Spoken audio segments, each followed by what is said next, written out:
नमस्कार दोस्तों, स्वागत है आपका अपने YouTube channel SNK coaching centre पे।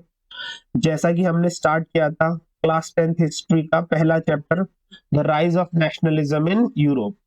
इसका फर्स्ट पार्ट ऑलरेडी हमारे चैनल पे अपलोड हो चुका है, जिसकी लिंक आपको डिस्क्रिप्शन में मिल जाएगी। तो दोस्तों, पार्ट 1 में हमने देखा था फ्रेडरिक सोरो की पेंटिंग के बारे में। ठीक है, अब आप देखिए, मैंने इस चैप्टर को फ्रेमवर्क के हिसाब से तोड़ना चालू कर दिया है। मतलब इस चैप्टर को मैंने बेसिकली फ्रेमवर्क के हिसाब से डिवाइड कर दिया है। तो देखिए, नेशनलिज्म इन यूरोप के फ्रेमवर्क में अगर आप पहला देखें तो इंट्रोडक्शन होगा। इंट्रोडक्शन में दो बातें कही गई है। एक तो फ्रेडरिक सोरो की पेंटिंग के बारे में कहा गया है, दूसरा मॉडर्न स्टेट क्या होता है और नेशन स्टेट क्या होता है ये कहा गया था। फ्रेडरिक सोरो की पेंटिंग के बारे में हमने पार्ट 1 में पढ़ लिया था। ठीक है, नेक्स्ट टॉपिक दिया हुआ आपकी बुक में, French revolution and the idea of nation. This is the first topic given in your book. तो देखिए, इस टॉपिक के अंदर 3 सब टॉपिक है। देखिए, French revolution of and the idea of nation का मतलब है ये जो नेशनलिज्म का आइडिया है, ये जो नेशन का आइडिया है, ये स्टार्ट कहां से हुआ यूरोप में? तो सर देखिए, ये फ्रेंच रेवोल्यूशन से स्टार्ट हुआ था। तो हम ये कह सकते हैं कि first clear expression of nationalism जो है फ्रेंच रेवोल्यूशन से स्टार्ट हुआ था। तो देखिए, यही वाली हेडिंग है, ये देखिए डब्बे में, ग्रीन वाले में, first clear expression of nationalism started from French revolution, जो कि 1789 में हुआ था बच्चों। ठीक है, नेक्स्ट इसका टॉपिक है बच्चों कि फ्रांस के लोगों में कलेक्टिव बिलोंगिंग की भावना को कैसे जगाया गया। फ्रेंच रेवोल्यूशनरीज ने फ्रांस के लोगों में कलेक्टिव बिलोंगिंग की भावना कैसे जगाई। ठीक है, थर्ड टॉपिक है बच्चों, थर्ड सब टॉपिक है बच्चों इसमें नेपोलियन के बारे में। तो देखिए, नेपोलियन के बारे में आपकी बुक में 2 टॉपिक दिए हुए हैं। देखिए, नेपोलियन ने ना कुछ एडमिनिस्ट्रेटिव सिस्टम में चेंजेस लाए थे, जिस वजह से एडमिनिस्ट्रेटिव सिस्टम उनका एफिशिएंट और मोर रैशनल बन गया। रैशनल मतलब लॉजिकल। बेसिकली एडमिनिस्ट्रेटिव सिस्टम को उन्होंने इंप्रूव किया था। इंप्रूव जो किया था उसमें एक कारण था बच्चों, नेपोलियनिक कोड जो वो लाए थे। कब लाए थे? 1804 में। तो नेपोलियनिक कोड 1804 में उन्होंने जो जो प्रोविजंस रखे थे, उसके कारण उनका एडमिनिस्ट्रेटिव सिस्टम इंप्रूव हो गया था, एफिशिएंट हो गया था। ठीक है बच्चों, नेक्स्ट देखो क्या हुआ। देखो, नेपोलियन 1804 में फ्रांस के एम्परर बन गए। उसके बाद धीरे धीरे जो भी टेरिटरी उनके अंडर आती जा रही थी, वो ये नेपोलियनिक कोड जो कि उन्होंने पहले फ्रांस में लागू किया था, इसको और जगहों पे एक्सपोर्ट करते जा रहे थे। ठीक है बच्चों, अब क्या हुआ, जो और कंट्रीज के लोग थे शुरू में तो नेपोलियन को फुल एंथुजियाज्म के साथ वेलकम कर रहे थे, खूब उत्सुकता के साथ वेलकम कर रहे थे कि नेपोलियन हार्बिंगर ऑफ लिबर्टी है, नेपोलियन लिबर्टी का तोहफा है। लिबर्टी मतलब फ्रीडम, स्वतंत्रता। तो सब लोग सोच रहे थे कि नेपोलियन हमारे देश में भी आए और हमें भी लिबर्टी दिलाए। तो लिबर्टी के तोहफे की तरह देखा जा रहा था शुरू में लिबर्टी को। लेकिन ये जो इनिशियल एंथुजियाज्म है, थोड़े दिन बाद हॉस्टिलिटी में बदल जाता है। हॉस्टिलिटी मतलब नापसंदी या फिर दुश्मनी में बदल जाता है। शुरू में लोग नेपोलियन को वेलकम कर रहे थे एज हार्बिंगर ऑफ लिबर्टी। थोड़ी देर बाद सून क्या हुआ बच्चों, लोगों ने नेपोलियन को नापसंद करना चालू कर दिया। उसके बाद बच्चों फर्स्ट टॉपिक हो गया ये आपका French revolution, the idea of nation. उसके बाद बच्चों सेकंड टॉपिक है, अच्छा सेकंड टॉपिक बच्चों हम नेक्स्ट पार्ट में पढ़ेंगे। ओके, सेकंड टॉपिक जो भी है वो हम नेक्स्ट पार्ट में पढ़ेंगे। हम धीरे धीरे पार्ट में पढ़ रहे हैं ताकि हम अपने चैप्टर को बहुत अच्छे से तसल्ली से पढ़ सके बच्चों। ठीक है, हमें हिस्ट्री बच्चों रटनी नहीं होती, हिस्ट्री को हमें एनालाइज करना होता है, समझना होता है। ठीक है बच्चों, हिस्ट्री रटनी, जैसे बचपन में मैं भी छोटा था तो मैं भी यही सोचता था हिस्ट्री को लर्न करना पड़ता है, रटना पड़ता है, बट ऐसा नहीं है बच्चों। हिस्ट्री को एनालाइज करना पड़ता है, उसे समझ के फिर याद कर सकते हो आप जो भी आपको याद करना हो। ठीक है बच्चों, तो देखिए ये फ्रेमवर्क हो गया चैप्टर का। अब हम अपनी एनसीईआरटी की बुक की तरफ चलते हैं, जो कि मैंने एनसीईआरटी की वेबसाइट से डाउनलोड करी है बच्चों। ठीक है,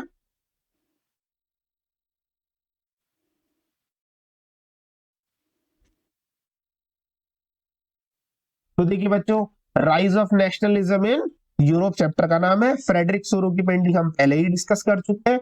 अब देखिए बच्चों, हम क्या डिस्कस करेंगे, जैसा कि मैंने कहा था चैप्टर के इंट्रोडक्शन में, एक तो फ्रेडरिक सोरो की पेंटिंग के बारे में बात करी गई थी। सेकंड बच्चों कहा था what do mean by modern state and what do mean by nation state. तो देखिए मैंने यहाँ पर क्वेश्चन भी लिख दिए बच्चों, इंपॉर्टेंट क्वेश्चंस जो है देखिए, what do mean by nation state, ये आपके एग्जाम में आ सकता है, ठीक है बच्चों। तो what do mean by nation state जो है, इसका आंसर आपको बच्चों कहाँ मिलेगा, ये वाली लाइन में बच्चों, देखो ये वाली लाइन में, ठीक है। नेशन स्टेट क्या होता है बच्चों, ऐसा स्टेट होता है जिसमें मेजॉरिटी ऑफ सिटीजन्स, जिसमें मेजॉरिटी ऑफ सिटीजन्स क्या होते हैं बच्चों, देखो जिसमें मेजॉरिटी ऑफ सिटीजन जो होते हैं वो कलेक्टिव बिलोंगिंग की भावना को महसूस करते हैं बच्चों, ठीक है।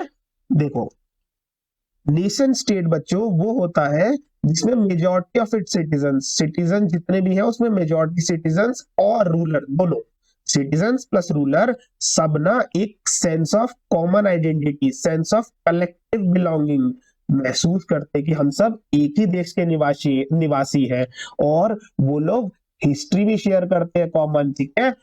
तो देखो बेटा मॉडर्न स्टेट जो होता है, ये देखो ऊपर दे रखा है मॉडर्न स्टेट, ठीक है।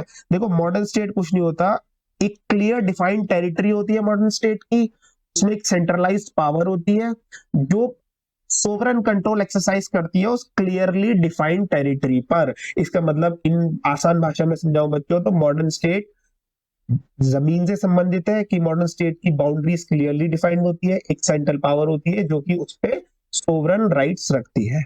बट बच्चों अगर इसी मॉडर्न स्टेट में लोगों के मन में और रूलर के मन में कलेक्टिव बिलोंगिंग की भावना जाग जाए तो उसे क्या बोलते हैं, नेशन स्टेट। अगर आपके एग्जाम में क्वेश्चन आता है तो आपको ये जो मैंने ब्लू रंग के ब्रैकेट में डाला हुआ है ये आंसर लिखना है बच्चों, ठीक है, नेशन स्टेट का, ठीक है बच्चों। आगे बढ़ते हैं बच्चों, लेट्स मूव ऑन। देखिए ये आ गया फर्स्ट टॉपिक, जैसा कि हमने फ्रेमवर्क में देखा था, French revolution and the idea of nation.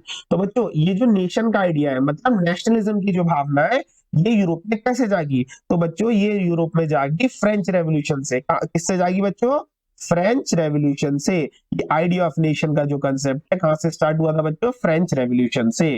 तो देखिए यहाँ देखिए, first clear expression of nationalism कब स्टार्ट हुआ, अब देखने को मिला हमें फ्रेंच रेवोल्यूशन से, और फ्रेंच रेवोल्यूशन बच्चों कब हुआ था, 1789 में, ठीक है। फ्रेंच रेवोल्यूशन में बेसिकली हुआ क्या बच्चों, देखिए पहले फ्रांस में एब्सोल्यूट मोनार्क होता था, ना एब्सोल्यूट मतलब याद है हमने पिछली क्लास में बताया था, एब्सोल्यूटिस्ट इंस्टीट्यूशन जो फ्रेडरिक सोरू की पेंटिंग में हमने पढ़े थे। मतलब एब्सोल्यूट मोनार्क मतलब ऐसा राजा जो निरंकुश हो, अपनी मर्जी से कुछ भी कर सकता हो, ठीक है। तो फ्रेंच रेवोल्यूशन में क्या हुआ था बच्चों, फ्रांस में मोनार्की से जो पावर थी वो किसमें शिफ्ट हो गई, body of French citizens. Basically monarchy से पावर किधर शिफ्ट हो गई, फ्रेंच सिटीजन्स के हाथ में चले गई, ठीक है बच्चों।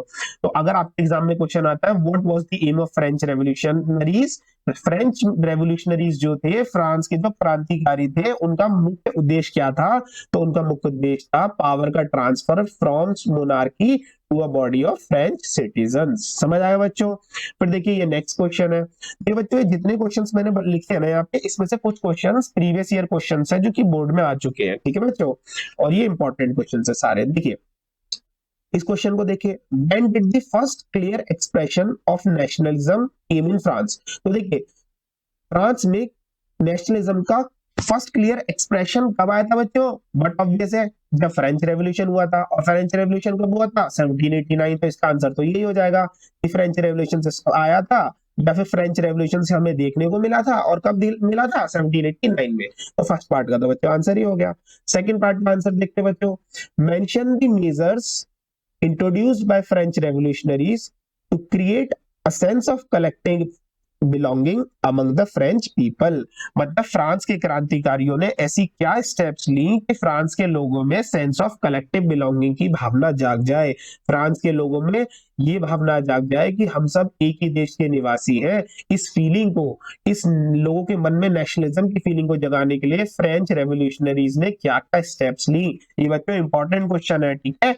इसका आंसर देखो ये रहा, मैंने एरो लगा रखा है बच्चों, देखिए ये वाला, ये है इसका आंसर, ठीक है बच्चों। यहां से तो देखिए पहले इंट्रोडक्शन पढ़ लेते हैं फिर सीधा आंसर पे आएंगे। फ्रॉम द वेरी बिगिनिंग मतलब शुरुआत से फ्रेंच रेवोल्यूशनरीज ने कुछ मेजर्स और प्रैक्टिसेस को इंट्रोड्यूस किया था, कुछ मेजर्स और प्रैक्टिसेस को इंट्रोड्यूस किया था बच्चों, जिनकी वजह से फ्रांस के लोगों में कलेक्टिव बिलोंगिंग की भावना जाग गई थी, ठीक है बच्चों।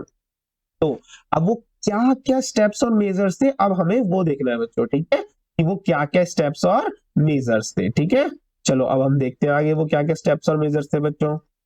देखिए मैंने देखिए ग्रीन पेन से आप देखेंगे तो मैंने पॉइंट्स में तोड़ दिया है। मैंने आपको पहले ही बोला था बच्चों, आंसर्स आपको कोशिश करनी है पॉइंट्स में लिखे। अगर ये 5 मार्क्स का क्वेश्चन है तो आप मिनिमम 5 तो लिखेंगे ही लिखेंगे, हो सके तो 6 पॉइंट कर दीजिएगा, ठीक है। तो देखते हैं फ्रांस के क्रांतिकारियों ने क्या स्टेप्स ली थी, ठीक है, फ्रांस के लोगों के बीच में कलेक्टिव बिलोंगिंग की भावना को जागृत करने के लिए। तो देखिए फर्स्ट पॉइंट ये वाला है, फर्स्ट पॉइंट ये वाला है, ठीक है। देखिए कौन सा, ideas of la patrie and le citoyen. देखिए ला पात्री मतलब होता है पितृभूमि और सितोए मतलब होता है सिटीजन्स, ठीक है। तो देखिए फ्रांस के क्रांतिकारियों ने एक आइडिया लाया कि लापात्री का आइडिया लाया और सितोए का। उन्होंने बोला कि फ्रांस जो देश है ये हमारी पितरों की भूमि है और हम सब इसके सिटीजन्स हैं। और एक और बात इन्होंने कही कि हम सब सिटीजन्स इक्वल राइट्स एंजॉय करेंगे, हम सब सिटीजन्स इक्वल राइट्स एंजॉय करेंगे अंडर अ कॉन्स्टिट्यूशन। तो इस तरीके से ये उन्होंने पहली स्टेप ली थी, क्या, ये भूमि हमारे पितरों की है, हम सब इसके सिटीजन्स हैं और हम सब इक्वल राइट्स एंजॉय करेंगे एज पर कॉन्स्टिट्यूशन। ये पहला पॉइंट हो गया बच्चों, ठीक है। सेकंड पॉइंट क्या होगा बच्चों, देखो सेकंड पॉइंट ये वाला होगा, ये वाला, a new French flag the tricolour was chosen to replace the former royal standard. देखिए फॉर्मर मतलब होता है पुराना, तो जो पहले राजा का फ्लैग था ना, फॉर्मर मतलब पहले पहले जो राजा का फ्लैग था उसको रिप्लेस, उसको हटा दिया गया और एक नया फ्रेंच फ्लैग लाया गया जो कि ट्राई कलर का था, जिसमें 3 कलर थे। बेसिकली पुराना जो राजा का फ्लैग था उसे हटाकर ये नया फ्लैग लाया गया। राजा का फ्लैग किसको सिंबलाइज करता था बच्चों, मोनार्की को। और मैंने आपको ऊपर बताया था कि फ्रेंच रेवोल्यूशन का मकसद क्या था, राजा से पावर किसके हाथ में शिफ्ट हो जाए, फ्रेंच सिटीजन्स के हाथ में। तो देखिए वो जो अगर राजा का फ्लैग रहेगा तो मतलब वो तो मोनार्की को सिंबलाइज कर रहा है। तो इन्होंने क्या किया, राजा के फ्लैग को हटा दिया और एक नया फ्लैग इंट्रोड्यूस कर दिया जो कि ट्राई कलर का था, जिसमें 3 कलर थे, ठीक है बच्चों। ये हो गया सेकेंड पॉइंट। अब देखिए बच्चों थर्ड पॉइंट क्या होगा, देखिए the state general was elected by a body of active citizens and renamed the National Assembly।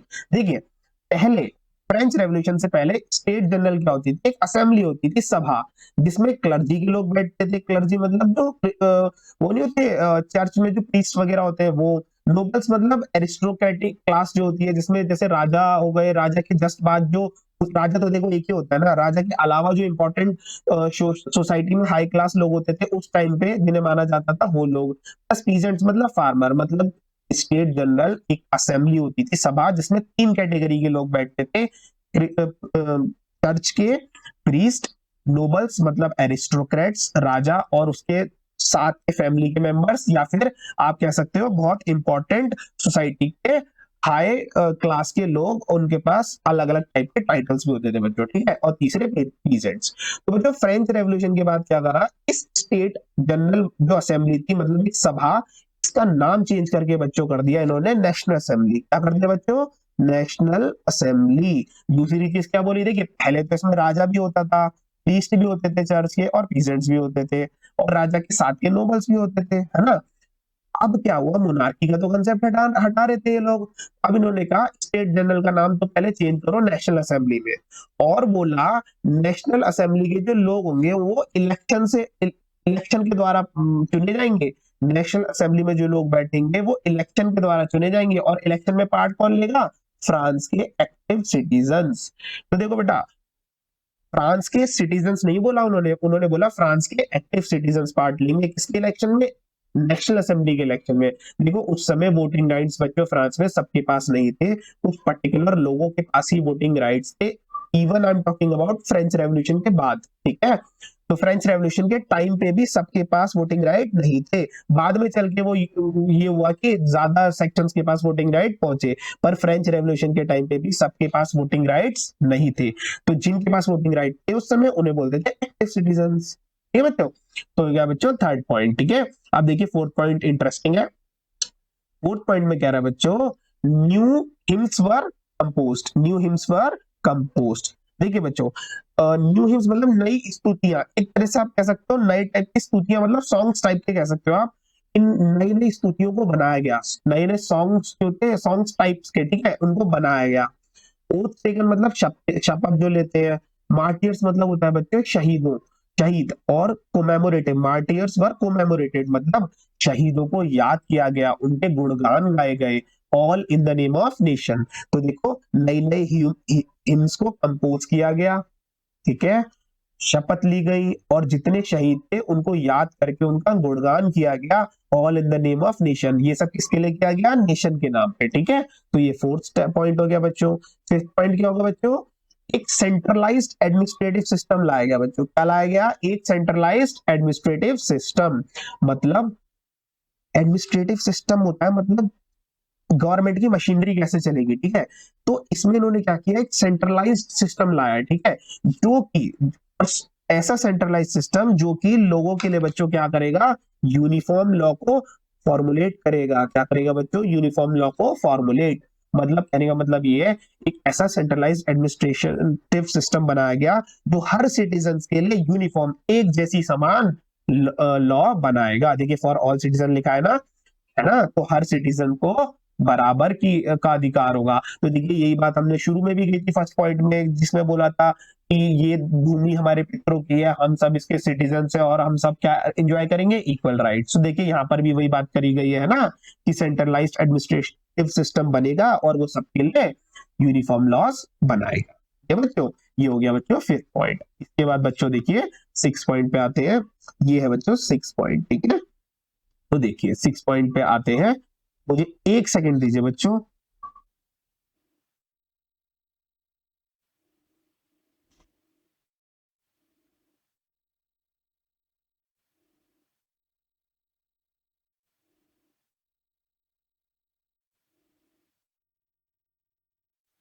क्षमा चाहूंगा बच्चों, वापस से स्टार्ट करते हैं।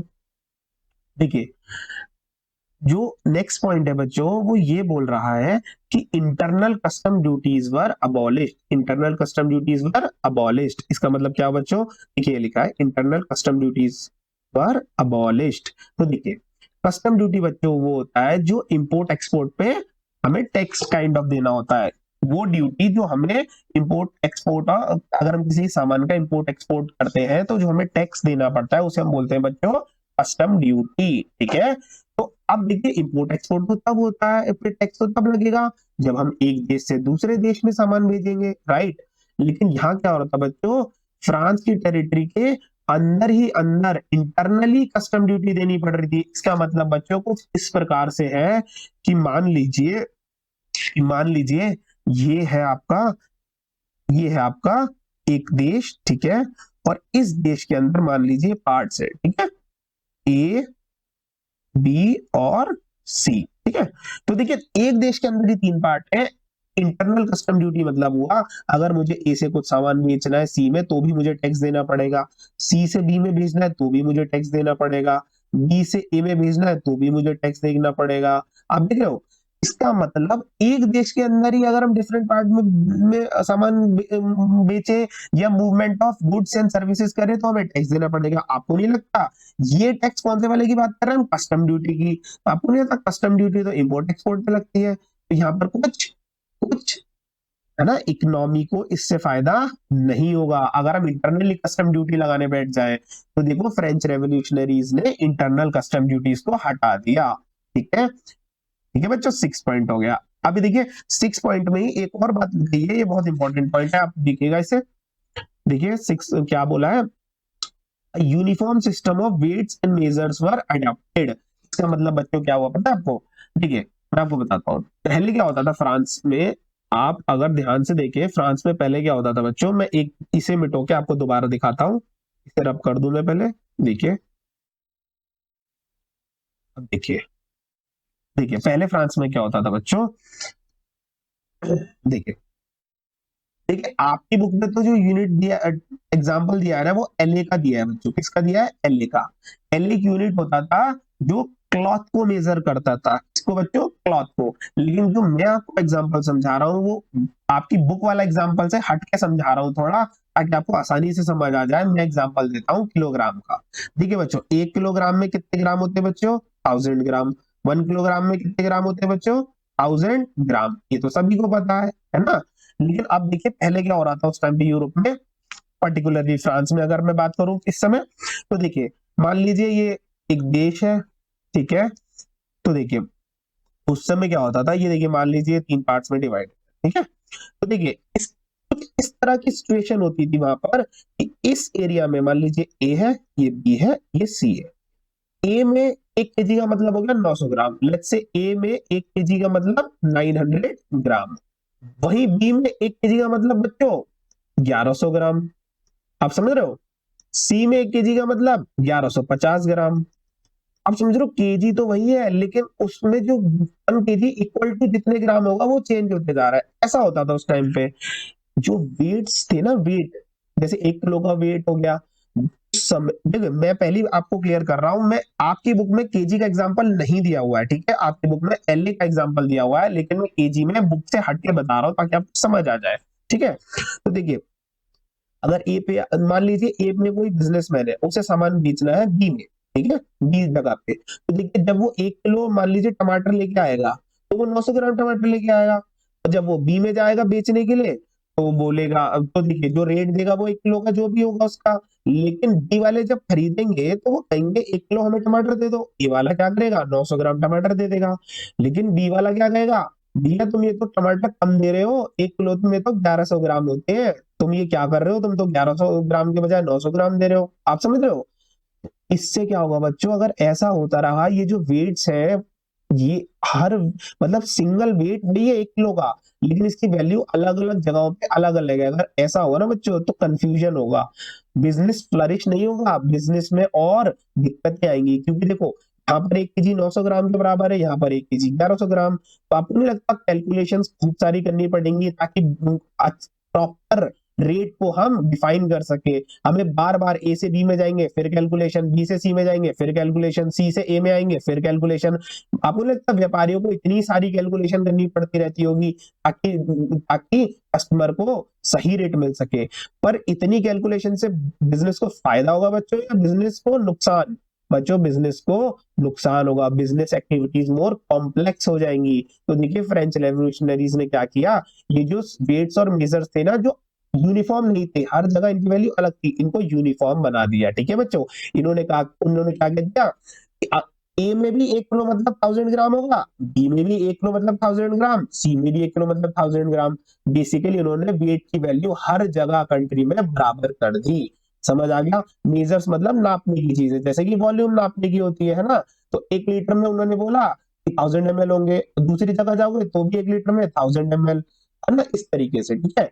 तो वेट्स और मेजर की उन्होंने वैल्यूज को यूनिफॉर्म कर दिया टेरिटरीज में हर जगह, ताकि बिजनेस क्या हो सके, आसानी से फ्लरिश हो सके। समझ आ रहा है आपको? ठीक है?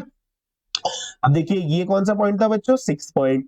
ठीक है, अब एक बार 7 पॉइंट भी देख लेते हैं। पर आपका एग्जाम में 5 मार्क्स का अगर क्वेश्चन आएगा तो आपको 5 लिखने या फिर 6 पॉइंट। ठीक है, मैं आपको एक और पॉइंट फिर भी बता देता हूँ। 7 पॉइंट आपको इसे भी 6 लिख लीजिएगा या 5, कोशिश कीजिएगा 6 लिख ले। ठीक है, देखिए रीजनल डायलेक्ट्स वर डिस्करेज, इसका मतलब क्या बच्चों, रीजनल डायलेक्ट, देखिए रीजनल डायलेक्ट मतलब होता है क्षेत्रीय बोली।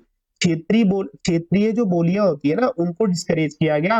बोला पूरे फ्रांस में फ्रेंच को बढ़ावा दो, पूरे फ्रांस में फ्रेंच को बढ़ावा दो, और जो रीजन के हिसाब से बोलियां चेंज हो रही है उसको डिस्करेज करो। ठीक है, तो टोटल 7 पॉइंट हो गए बच्चों। ये सातों के सातों पॉइंट किस लिए करे गए थे?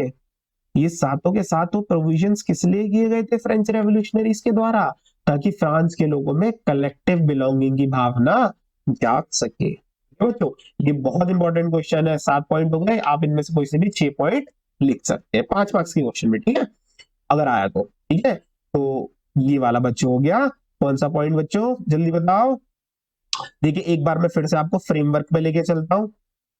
देखिए फ्रेमवर्क में देखिए ये वाला पॉइंट हमने देखिए पहले क्या पढ़ लिया, पहली क्लास में तो फ्रेडरिक सोरू की पेंटिंग के बारे में पढ़ा। फिर इस क्लास में स्टार्ट किया था what we mean by nation state.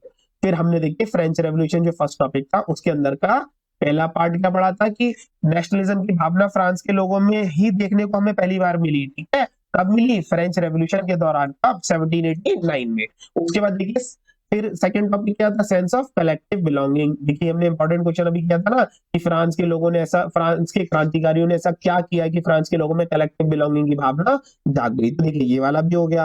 अब हम तीसरा टॉपिक पढ़ेंगे इसी के अंदर, आई मीन सब टॉपिक। ठीक है, टॉपिक तो ये है French revolution and the idea of nation. उसके उसके अंदर तीसरा सब टॉपिक हम पढ़ेंगे बच्चों नेपोलियन के बारे में।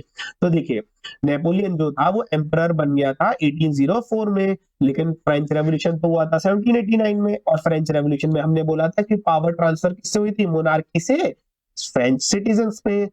और मैं अभी कह रहा हूं कि 1804 में नेपोलियन एम्परर बन गया। तो कहीं ना कहीं आपको नहीं लगता कि फ्रेंच रेवोल्यूशन के दौरान जो डेमोक्रेसी लाई गई थी 1804 में, फिर से कहीं ना कहीं एक तरीके से डेमोक्रेसी को खत्म कर दिया गया।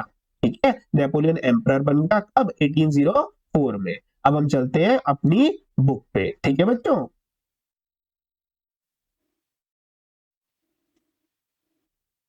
देखिए बच्चों,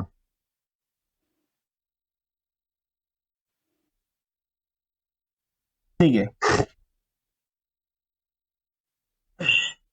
ये थोड़ा सा एक्स्ट्रा मतलब कह सकते हैं ना एनालिटिकल क्वेश्चन है। ये पैराग्राफ है, इसको हम पढ़ लेते हैं एक बार। ठीक है, when the news of events in France, France में जो जो गतिविधियां हो रही थी, इसकी न्यूज जब यूरोप के और सिटीज में पहुंची, तो students and other members of educated middle class, जो भी मिडिल क्लास के एजुकेटेड सेक्शन था, उन्होंने जब सुना कि फ्रांस में जो जो गतिविधियां हो रही हैं उनके बारे में सुना, है ना, तो उन्होंने क्या करा? जैकोबिन क्लब्स की स्थापना करनी चालू कर दी। ठीक है बच्चों, इसकी स्थापना कर दी, जैकोबिन क्लब्स की स्थापना करनी चालू कर दी, एक टाइप के ऑर्गेनाइजेशंस। ठीक है, अब क्या हुआ? जो जैकोबिन क्लब्स में जो एक्टिविटीज होती थी या फिर जो भी कैंपेन्स होती थी, ये क्या करते थे? Activities and campaigns of Jacobian clubs prepared the way for French armies which moved into Holland, Belgium, Switzerland। ठीक है, देखिए जैकोब, देखो फ्रांस की जो आर्मी थी वो धीरे धीरे और जगहों पे जा रही थी। तो जो और जगहों पे जा रही थी ना, फ्रांस की आर्मी से पहुंचने से पहले ही जैकोबिन क्लब्स में ऑलरेडी स्टैब्लिश हो चुके थे। तो फ्रेंच जैकोबिन क्लब्स, सॉरी माफी चाहूंगा, Jacobian clubs already French army के लिए एक रास्ता प्रिपेयर कर रहे थे, एक वे प्रिपेयर कर रहे थे पहले से, ताकि फ्रेंच आर्मी उनकी जगह पे भी आए और उन्हें भी क्या दिलाए बच्चों? फ्रीडम। मैंने आपसे पहले ही कहा था नेपोलियन को फ्रांस के बाहर शुरू में क्या सोच के वेलकम किया जा रहा था? हार्बिंगर ऑफ लिबर्टी, क्या? स्वतंत्रता के तोहफे के रूप में। तो ये जो जैकोबिन क्लब जगह जगह पे बन रहे थे, इनका कहना था कि फ्रांस की आर्मी हमारे यहाँ भी आएगी और हमें भी किससे मुक्ति करवाएगी? निरंकुश राजाओं से। ठीक है, तो देखिए फ्रांस की आर्मी कहाँ गई? हॉलैंड में गई, बेल्जियम में गई, स्विट्जरलैंड में गई, फिर इटली में भी गई थी, है ना। तो देखिए उसके बाद इन्होंने क्या किया? जहां जहां फ्रेंच आर्मी गई, इन्होंने नेशनलिज्म के आइडिया को कैरी करके फ्रांस से वहां वहां लाने लग गए। बेसिकली उन्होंने आइडिया ऑफ नेशनलिज्म को फ्रांस से बाहर एक्सपोर्ट करके अब्रॉड में भेजना चालू किया। फ्रांस के बगल में जो कंट्रीज थी जैसे कि हॉलैंड, बेल्जियम और स्विट्जरलैंड में फ्रांस की आर्मी जाती थी और नेशनलिज्म का आइडिया जो फ्रांस में जनरेट हुआ था उसको कैरी फॉरवर्ड करके दूसरी जगहों पे भी ले आई। तो देखिए यहाँ पर इंपॉर्टेंट क्वेश्चन क्या बन सकता है? What happened when the news of revolutionary events in France reached different cities in Europe. तो देखिए जब ये क्वेश्चन ये कहना चाह रहा है कि जब बाहर के फ्रांस के बाहर की कंट्रीज में जो डिफरेंट सिटी है उनको ये पता लगा कि फ्रांस में क्या क्या इवेंट्स हो रहे हैं, तो फिर क्या हुआ? तो देखिए जैकोबिन क्लब्स बने। समझ आया? क्या बने? Jacobian clubs. फिर क्वेश्चन ये बन सकता है बच्चों कि सिग्निफिकेंस ऑफ जैकोबिन क्लब्स बताइए। भाई जैकोबिन क्लब्स बेसिकली कर क्या रहे थे? तो देखिए ये वही आंसर है जो आपके पैराग्राफ में, क्या? Their activities and campaigns prepared the way for French armies to carry the idea of nationalism abroad. मतलब फ्रेंच आर्मीज फ्रांस के अलावा जहां जहां जाएंगी जाती थी तो अपना नेशनलिज्म का आइडिया कैरी करती थी। पर फ्रेंच आर्मी के पहुंचने से पहले ही वहां पर जैकोबिन क्लब्स होते थे जो कि उनको एक तरीके से पहले से एक रास्ता बना के तैयार कर देते। ठीक है बच्चों, तो ये हो गया जैकोबिन क्लब्स के बारे में एक एनालिटिकल पार्ट है बच्चों। ठीक है, क्या एनालिटिकल है बच्चों? कि फ्रेंच की आर्मी के पहुंचने से पहले लोग नेपोलियन को वेलकम कर रहे हैं, ये है एनालिसिस का पार्ट। ठीक है, अब हम देखते हैं नेपोलियन ने के बारे में। ठीक है, तो देखिए मैंने आपको बताया 1804 में नेपोलियन क्या बन गया? एम्परर। तो यहीं से क्वेश्चन बन सकता है बच्चों। देखो देखिए क्या What changes did Napoleon introduce to make the administrative system more efficient in the territories ruled by him? ये कहना चाह रहा है क्वेश्चन कि फ्रांस के अलावा जहां जहां नेपोलियन गया, मतलब जो जो टेरिटरी नेपोलियन के अंदर आती गई, वहां पर नेपोलियन ने ऐसा क्या क्या स्टेप ली ताकि एडमिनिस्ट्रेटिव सिस्टम मोर एफिशिएंट और रैशनल हो जाए। समझा बच्चों? इसी क्वेश्चन का दूसरी लैंग्वेज में भी बन के आ सकता है ये क्वेश्चन, ठीक है। क्वेश्चन का आंसर वही रहने वाला है, बस लैंग्वेज चेंज हो गई। क्या? Napoleon had destroyed democracy in France but in the administrative field he incorporated revolutionary principles. क्षमा चाहूंगा, मैंने शायद प्रिंसिपल्स की स्पेलिंग गलत लिख दी है, माफ कीजिएगा।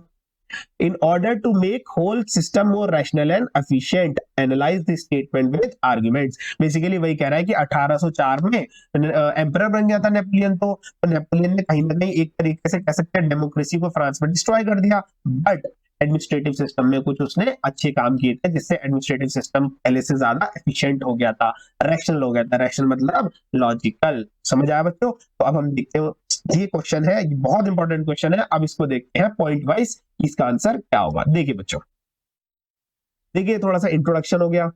Through a return to monarchy Napoleon had no doubt destroyed democracy in France, कि नेपोलियन ने डेमोक्रेसी को नो डाउट डिस्ट्रॉय कर दिया था, ठीक है, बट उसने एडमिनिस्ट्रेटिव फील्ड में बच्चों अच्छे ऐसे प्रिंसिपल्स अपनाए थे जिनसे पूरा सिस्टम, पूरा का पूरा सिस्टम रैशनल और एफिशिएंट बन गया। मैंने कहा ना आपसे, रैशनल मतलब लॉजिकल और एफिशिएंट हो गया, है ना।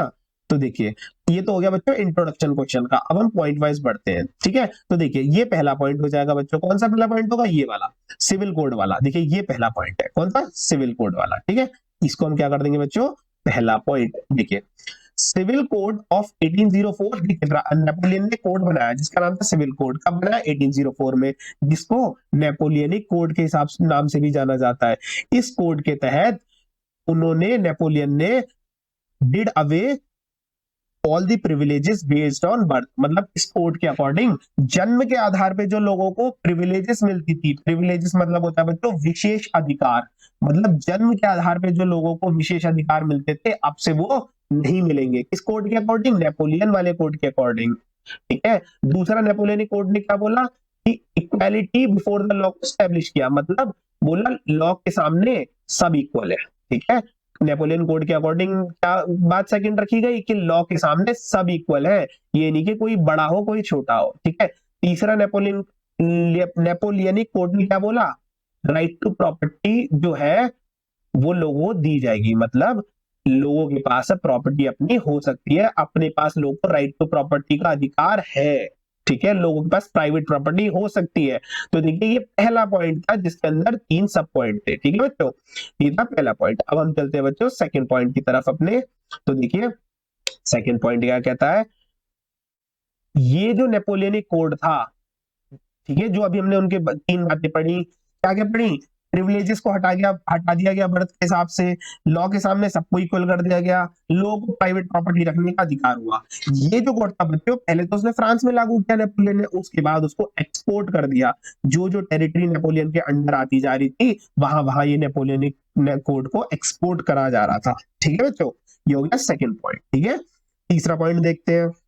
देखिए, ये तीसरा पॉइंट है, नेपोलियन सिंप्लीफाइड एडमिनिस्ट्रेटिव डिविजन्स। इसका मतलब क्या होगा बच्चों? देखिए, एडमिनिस्ट्रेटिव डिविजन्स मतलब जैसे इंडिया का देख लेते हैं, ठीक है। इंडिया एक कंट्री है, इंडिया डिवाइडेड किसमें बच्चों? Different states and union territories. फिर स्टेट्स के अंदर क्या होते हैं बच्चों? डिस्ट्रिक्ट्स। आपको नहीं लगता इंडिया को डिफरेंट एडमिनिस्ट्रेटिव डिविजन्स में डिवाइड कर रहे हैं? क्यों? ताकि एडमिनिस्ट्रेशन अच्छे से चल सके, कंट्री को बहुत अच्छे से चलाया जा सके। समझ आ रहा है आपको? तो इसी तरीके से फ्रांस की, यूरोप की बात हो रही है, फ्रांस की, और फ्रांस के बाहर की भी बात हो रही है। जो जो टेरिटरी नेपोलियन के अंडर आती जा रही थी, वहां वहां फ्रांस ने, पहले तो ये फ्रांस में किया था जैसे मैंने आपको बताया, फिर उसने बाद में और जगहों पे भी करना चालू कर दिया। उसने एडमिनिस्ट्रेटिव डिविजन्स को सिंप्लीफाई कर दिया, जो पहले कॉम्प्लेक्स थी उसको क्या कर दिया? सिंप्लीफाई। दूसरा, उसने एबॉलिश कर दिया फ्यूडल सिस्टम। बच्चों देखो, फ्यूडल सिस्टम क्या होता है, मैं अभी आ रहा हूं, अभी के लिए बस आप ये समझो, फ्यूडल सिस्टम को खत्म कर दिया, फ्यूडल सिस्टम को खत्म कर दिया। और क्या किया उसने बच्चों? पीजेंट्स, पीजेंट मतलब होता है farmers, freed peasants from serfdom. किसानों को मुक्ति दिला दी, किससे? सर्फडम से। देखो सर्फडम ना बच्चों कुछ इस टाइप से है कि जो लैंड ओनर होते थे ना, लैंड के लॉर्ड जिसे बोलते थे, जमींदार टाइप जो होते थे बहुत सारे, उनके जो खेतों पे जो काम करते थे ना, क्या होता था उनको वही खेतों पे रहना पड़ता था, उनको उनको अपने लैंड ओनर की बातों को ओबे करना होता था, तो इसको बोलते थे सर्फडम। आप ये ऐसे समझ सकते हो, कुछ कुछ शायद कुछ कुछ बंधुआ मजदूर टाइप के नहीं होते, उस टाइप से। एग्जैक्टली मैं बंधुआ मजदूर की बात नहीं कर रहा हूं, लेकिन आप भावना समझे, जो लैंड का मालिक है उस पे किसान लोग रहते थे, वहीं रहते थे, और उनको लैंड ओनर की बातें माननी पड़ती थी, इसे बोलते थे सर्फडम। नेपोलियन ने बोला अब से सर्फडम खत्म करो। समझ आएगा बच्चों? अब मैं आता हूँ वापस फ्यूडल सिस्टम, जिसको भी नेपोलियन ने खत्म कर दिया था। देखिए फ्यूडल सिस्टम क्या होता है बच्चों, फ्यूडल सिस्टम देखिए यहाँ लिखा है मैंने। फ्यूडल सिस्टम में क्या होता है, लैंडलॉर्ड लैंड प्रोवाइड करता है टेनेंट्स को in exchange for loyalty and service. जैसा कि अभी मैंने बोला, फ्यूडल सिस्टम, कहीं भी आप शब्द सुनेंगे ना, ये चीज ध्यान रखिए, फ्यूडल सिस्टम ना लैंड से संबंधित होगा, इससे संबंधित होगा लैंड से, ठीक है। तो देखिए बेसिकली क्या होता है, लैंडलॉर्ड जो है वो अपनी लैंड किसी को दे देता है, और उसके बदले में क्या लेता है उससे, लॉयल्टी एंड सर्विस। लॉयल्टी मतलब वफादारी, और सर्विस मतलब सेवाएं। मैं इसको आपको एग्जांपल के तौर पर समझाता हूँ, 2 मिनट दीजिए आप मुझे। देखिए देखिए ऐसे समझिए आप, ये है पीजेंट्स, ठीक है बच्चों, पीजेंट्स, ठीक है, ठीक है। इसके बाद देखिए ऊपर मान लेते हैं, इसके ऊपर है नाइट्स, इसके ऊपर क्या है बच्चों, नाइट्स। इसके ऊपर बच्चों है नोबल्स, क्या है बच्चों, नोबल्स। और इसके ऊपर है बच्चों किंग, ठीक है। किंग तो बच्चों एक ही होता है, मैंने आपको पहले बताया था। तो देखिए लैंड किंग की है, किंग ने लैंड किसे दे दी, नोबल्स को। किसे दे दी बच्चों, नोबल्स को। नोबल्स ने किसे दे दी लैंड, नाइट्स को। और नाइट्स ने किसे दे दी, पीजेंट मतलब फार्मर्स को। अब देखिए लैंड तो किंग की है, वो क्या कर रहा है, नीचे भेज रहा है, उससे नीचे वाला और नीचे दे रहा है, और फिर फाइनली लैंड किसको दी जा रही है, पीजेंट्स को। लैंड के बदले में क्या देना पड़ेगा, लॉयल्टी और सर्विस। देखिए किसान नाइट्स को देंगे अनाज, ठीक है, जो अनाज वो उगाएंगे, ठीक है। और देखिए नाइट्स क्या करेंगे, नोबल्स को सिक्योरिटी देंगे। बेसिकली नाइट्स आप कह सकते हो एक तरीके से, इनको सिक्योरिटी देंगे और टैक्स देंगे, ठीक है। फिर ये जो नोबल्स है ये क्या करेंगे, किंग को टैक्स देंगे और सिक्योरिटी देंगे। समझा? देखो नोबल्स को सिक्योरिटी नाइट्स दे रहे, मतलब बेसिकली नाइट्स नोबल्स के अंडर है और नोबल्स किंग के अंडर है। तो आप देख रहे हो लैंड के बदले में डिफरेंट डिफरेंट सर्विसेज दी जा रही हैं। समझ आया? किंग राजा होता है और नोबल्स उसके राजा के अलावा जो भी इंपॉर्टेंट टाइटल होल्डर होते हैं सोसाइटी के, जो उस समय की सोसाइटी के जो हाई क्लास लोग होते थे, ठीक है, राजा, राजा के अलावा उनको क्या बोलते थे, नोबल्स, ठीक है। तो आप देख रहे हो फ्यूडल सिस्टम क्या है, लैंड दी जा रही है, ठीक है, लैंड को दिया जा रहा है ट्रांसफर ऊपर से नीचे, और उसके बदले में सर्विसेज ली जा रही है और लॉयल्टी। समझ आ गया? इसको बोलते थे फ्यूडल सिस्टम। पर आपने नोटिस किया ये पूरा का पूरा लैंड के हिसाब से था, किसके हिसाब से, लैंड के हिसाब से। नेपोलियन ने बोला आपसे फ्यूडल सिस्टम बंद, क्यों? क्योंकि देखिए इसमें क्या था, लैंड किसकी थी, किंग की। आप समझ रहे हो ना? तो बेसिकली और ऊपर नेपोलियन ने बोला था कि आपसे प्राइवेट प्रॉपर्टी का अधिकार होगा। तो देख रहे हो आप, लैंड किंग की है, फिर नोबल्स को दे दी, नोबल्स ने नाइट को दे दी, तो बेसिकली पीजेंट्स के हाथ में तो लैंड है ही नहीं ना कभी। आप समझ रहे हो नहीं समझ रहे हो मैं क्या कहना चाह रहा हूँ? लेकिन नेपोलियन ने तो ये बोला था कि आपसे राइट टू प्रॉपर्टी होगी, लोगों के पास प्रॉपर्टी का भी अधिकार होगा। तो देख रहे हो आप, आप लिंक कर पा रहे हो, इसलिए उसने फ्यूडल सिस्टम को क्या कर दिया बच्चों, खत्म कर दिया। समझ आ गया? ठीक है बच्चों, ये फ्यूडल सिस्टम भी खत्म कर दिया, ठीक है। अब देखिए एक और उसने पॉइंट देखते हैं हम, ठीक है, एक और पॉइंट देखिए आप लोग, ठीक है? देखिए एक और नेपोलियन ने क्या किया था, ट्रांसपोर्ट और कम्युनिकेशन सिस्टम को इंप्रूव कर दिया था। अब आप मुझे एक चीज बताइए, अगर ट्रांसपोर्ट और कम्युनिकेशन सिस्टम किसी भी रीजन का इंप्रूव होगा तो आप मुझे बताइए बिजनेस वहां फ्लरिश होगा या नहीं होगा ना? ट्रांसपोर्ट अच्छा होगा तो लोग इधर से उधर जा सकेंगे आसानी से, गुड्स इधर से उधर जा सकेंगे, सर्विसेज इधर से उधर जा सकेंगी, तो बच्चों इकोनॉमी ग्रो होगी। क्या होगी? इकोनॉमी। तो देखिए नेपोलियन ने, मैंने आपको बोला ना, कुछ अच्छे काम किए थे, है ना? वही इस क्वेश्चन में पूछा था बच्चों कि भले ही नेपोलियन ने डेमोक्रेसी को डिस्ट्रॉय कर दिया हो, लेकिन उसने एडमिनिस्ट्रेटिव फील्ड में कुछ अच्छे काम किए थे। कौन कौन से अच्छे काम? देखिए उसने नेपोलियन सिविल कोड ऑफ 1804 लाया था, उसके तहत, पहला पॉइंट है, ठीक है, उसके तहत क्या किया था, जन्म के आधार पे विशेष अधिकारों को खत्म। उसने बोला लॉ के आगे सब लोग इक्वल है, और उसने क्या बोला, आपसे लोग के पास राइट टू प्रॉपर्टी भी होगा। सेकंड, पहले ये कोड उसने फ्रांस में लागू किया, फिर उसने जो जो टेरिटरी फ्रांस के अलावा उसके अंडर आती जा रही थी वहां पर ये कोड को एक्सपोर्ट कर दिया। फिर क्या बच्चों, एडमिनिस्ट्रेटिव डिवीजन को उसने सिंप्लीफाई करना चालू कर दिया, फ्यूडल सिस्टम को उसने एबॉलिश कर दिया, किसानों को सर्वडम से मुक्त कर दिया, और ट्रांसपोर्ट और कम्युनिकेशन सिस्टम इंप्रूव कर दिया, जिससे कि बिजनेस फ्लरिश होगा और इकोनॉमी क्या होगी बच्चों, ग्रो होगी। इकोनॉमी क्या होगी बच्चों, ग्रो। अच्छा, ये वाला क्वेश्चन 3 टाइप से आ सकता है, आंसर सेम होने वाला है। देखिए, पहला तो 2 मैंने बता दिया, तीसरा ये भी आ सकता है क्वेश्चन इस प्रकार, explain any 4 provisions of Napoleonic code of 1804। तो आप इसमें नेपोलियनिक कोड में क्या क्या बातें कही वही आप लिख देंगे, है ना। ये सब नेपोलियन को कोड की तो बातें हैं, समझ रहे हो, आप नहीं समझ रहे हो, ये सब नेपोलियनिक कोड की ही बातें लिखी हुई है बच्चों। ये वाला प्रिविलेजेस बेस्ड ऑन बर्थ हटाई, ये सब समझ रहे हो ना आप। चलो, तो अब हमने ये पढ़ लिया नेपोलियन के बारे में एक इंट्रोडक्शन, मतलब इंट्रोडक्शन का हमने ये पढ़ा कि नेपोलियन 1804 में एम्परर बन गया था, फिर उसने क्या क्या एडमिनिस्ट्रेटिव सिस्टम में पॉजिटिव चीजें की थी। ठीक है बच्चों, ठीक है।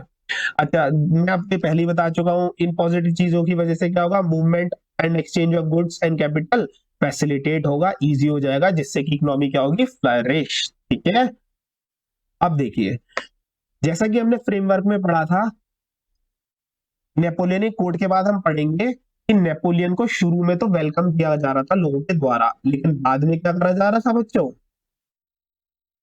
नापसंद किया जा रहा था। नापसंद क्या करा जा रहा था, नापसंद। ठीक है, तो फ्रांस के अलावा जो जो टेरिटरी नेपोलियन के अंडर आती जा रही थी, वहां पर पहले नेपोलियन को ना हार्बिंगर ऑफ लिबर्टी की तरह देखा जा रहा था। किसकी तरह देखा जा रहा था, हार्बिंगर ऑफ लिबर्टी। देखिए ये रहा हार्बिंगर ऑफ लिबर्टी, मैंने आपको पहले भी बताया था, क्या, आजादी का तोहफा। ये जो बाहर के लोग थे, फ्रांस के बाहर के, इन्होंने पहले सोचा नेपोलियन की आर्मी हमारे यहाँ भी आएगी और हमें भी निरंकुश राजाओं से मुक्ति दिलाएगी, तो नेपोलियन को बेसिकली स्वतंत्रता के तोहफे के रूप में देखा जा रहा था इनिशियली। इनिशियली मतलब शुरुआत में, बाद में लोगों ने नेपोलियन को नापसंद करना चालू कर दिया था। इसको देखते हैं हम कैसे। लेकिन मैंने आपको पहले भी बताया था, फ्रेंच आर्मी कहाँ कहाँ जाने लग गई, हॉलैंड में गई थी, हॉलैंड में, है ना, स्विट्जरलैंड में गई थी, ब्रुसेल में गई थी। ब्रुसेल बच्चों बेल्जियम की कैपिटल है, ऊपर हमने पढ़ा था ना, देखिए यहाँ पर पढ़ा था, देखिए मैं आपको दिखाता हूँ, देखिए यहाँ लिखा है, नहीं लिखा, हॉलैंड में गई फ्रेंच आर्मी, बेल्जियम में गई, स्विट्जरलैंड है। ये जो बेल्जियम कंट्री है ना, इसी की कैपिटल है बच्चों ब्रुसेल। बेल्जियम की कैपिटल क्या है, ब्रुसेल।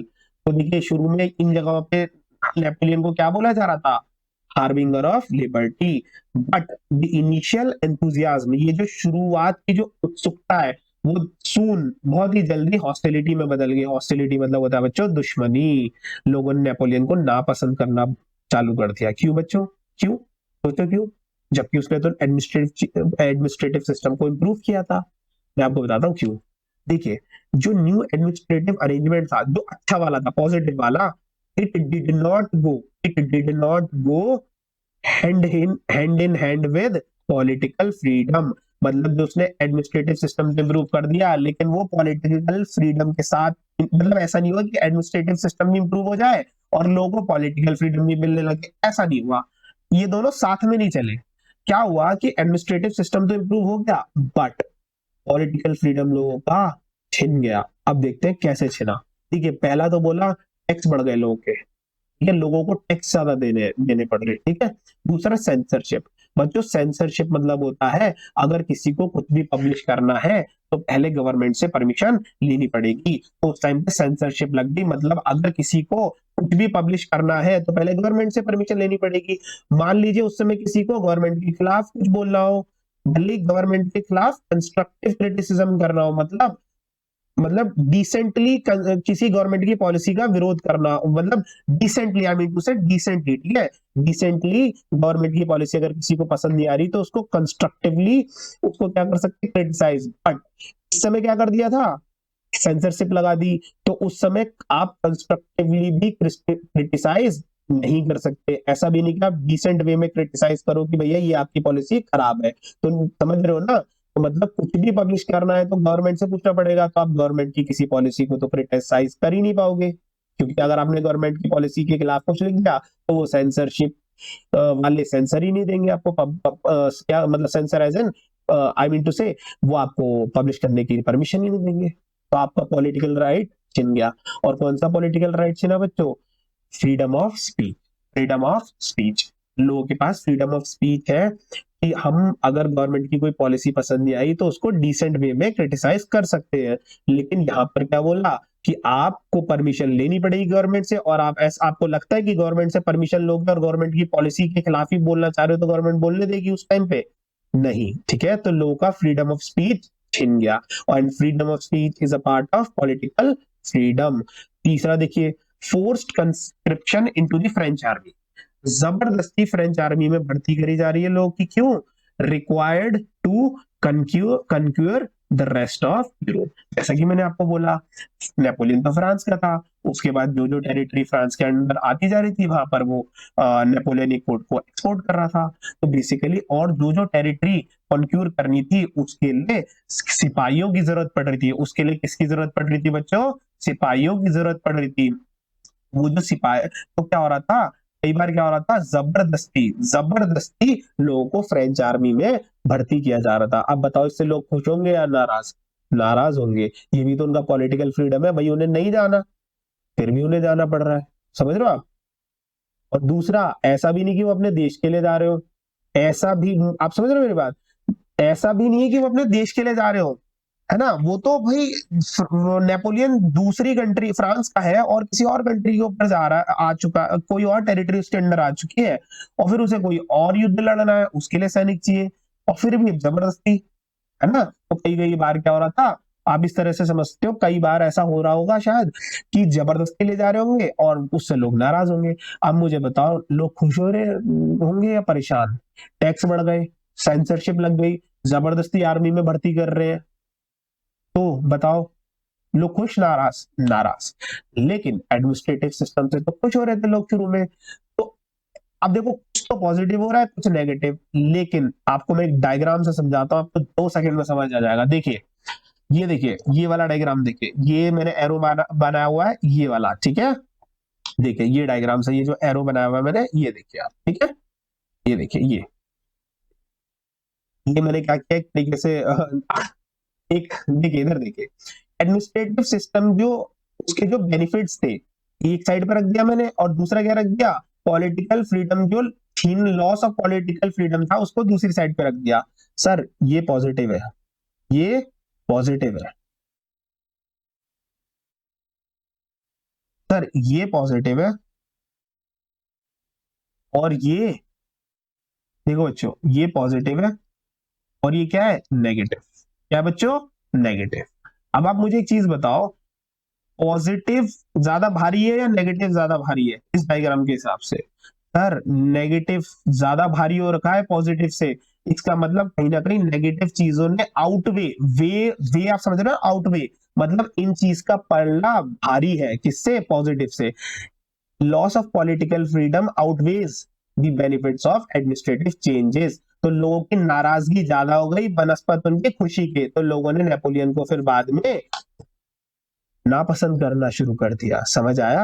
आप समझ गए क्वेश्चन? अब देखिए, इससे क्वेश्चन क्या बन सकता है, explain any 4 reasons how the initial enthusiasm of people soon turned to hostility in regards to Napoleon. मैंने बोला ना आपको, शुरू में लोग नेपोलियन को हार्बिंगर ऑफ लिबर्टी मान रहे थे, बाद में उससे को नापसंद करने लग गए। समझ आया?